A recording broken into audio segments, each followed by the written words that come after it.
एक तो स्थान समय आदि का विचार करना चाहिए।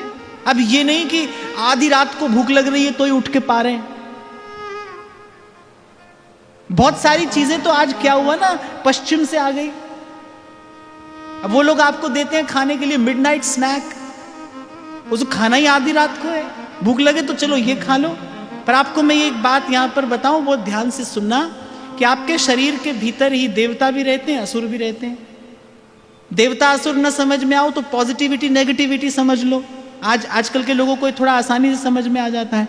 आपके भीतर सकारात्मकता भी है, आपके भीतर नकारात्मकता भी है। जब आप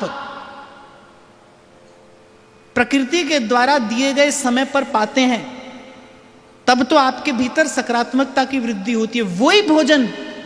वही भोजन जो समय पर पाने पर आपके भीतर ओज और तेज की वृद्धि करता है, वही भोजन यदि समय उचित न होने पर पाया जाए तो आप में काम और क्रोध आदि विकारों की वृद्धि करेगा।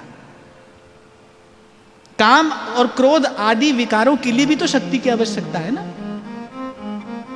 और संत तो यहां तक कहते हैं कि आसुरी वृत्तियां जो हैं, असुर जो होते हैं ना, उनको रहने के लिए कोई स्थान चाहिए। अगर उनके पास स्थान नहीं हो तो वो नहीं रह सकते। यदि हम अपने भीतर आसुरी वृत्तियों को रहने के लिए स्थान ना दे तो वो नहीं रह पाएंगी। अनुचित समय पर भोजन करना, अनुचित वस्तु का भोजन करना, ये अपने भीतर आसुरी वृत्तियों को आश्रय देने जैसा है। ईमानदारी से बताओ, आधी रात को कौन कौन खाता है? चलो 2-4 ही हैं, यहां तो कम ही हैं। अगर वैसे भी देखा जाए तो सूर्यास्त के बाद जठराग्नि मंद पड़ जाती है। जो आप खाते हैं वो उसका रस नहीं बनता, और एक समय के बाद तो जठराग्नि बिल्कुल शांत हो जाती है।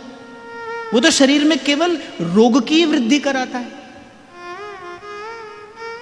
कहीं कहीं पर हमने देखा महाराज जी, बड़ा आज भी नियम है कि सूर्यास्त के बाद वो लोग पाते ही नहीं है, अन्न तो कदापि नहीं पाते हैं। हम लोगों का भोजन पानी बिगड़ा है, तभी हम लोगों का आचार विचार बिगड़ा है। इसीलिए मैंने कहा समय और स्थान भी उचित हो, अनुकूल हो। जो वस्तु आप पा रहे हैं वो भी उचित हो, अनुकूल हो। जो श्री ठाकुर जी को भोग लग सकता है वो हमें पाना है, ना कि जो हम पा सकते हैं वो हमें ठाकुर जी को भोग लगाना है। ये दो अलग अलग बातें हैं। जो प्रभु को भोग लग सकता है, जिसका विधान आचार्यों ने किया है, वो हमें पाना है, ना कि जो हम पा सकते हैं वो हमें प्रभु को भोग लगाना है। और जैसा अभी पूर्व में हम चर्चा कर रहे थे, भाई इसका कोई अंत नहीं है। ये जो विषय भोग की जो लालसा है, आप इसे जितना देते चले जाइए, इसका कोई अंत नहीं है। जीवन समाप्त हो जाता है, अवस्था समाप्त हो जाती है, लेकिन इस वासना का कोई अंत नहीं आता है। तो कह रहे, देखा मैंने वो जो मछली 2 क्षण पहले जल में स्वच्छंद विहार कर रही थी, वो एक छोटे से कीड़े के, उस कीट के लोभ से, वो जिह्वा के स्वाद में पड़कर उसने अपना जीवन खो दिया। और मैं पुनः दोहराऊं, साधक के लिए अगर सबसे पहली आवश्यकता है तो वो किसी स्थान विशेष की नहीं है, किसी समय विशेष की नहीं है। साधक के लिए सबसे पहली आवश्यकता है उसका शरीर स्वस्थ हो। शरीर रोगी पड़ा है, रुग्ण पड़ा है, आप भले सोने के पलंग पर बैठे हो, 100 नौकर चाकर आपकी सेवा कर रहे हो, आपको कोई सुख है? कोई सुख नहीं है। शरीर निरोगी हो।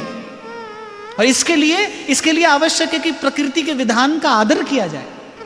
प्रकृति ने एक समय दिया है आपको पाने के लिए, प्रकृति ने कुछ दिया है, कुछ बनाया है हमारे पाने के लिए।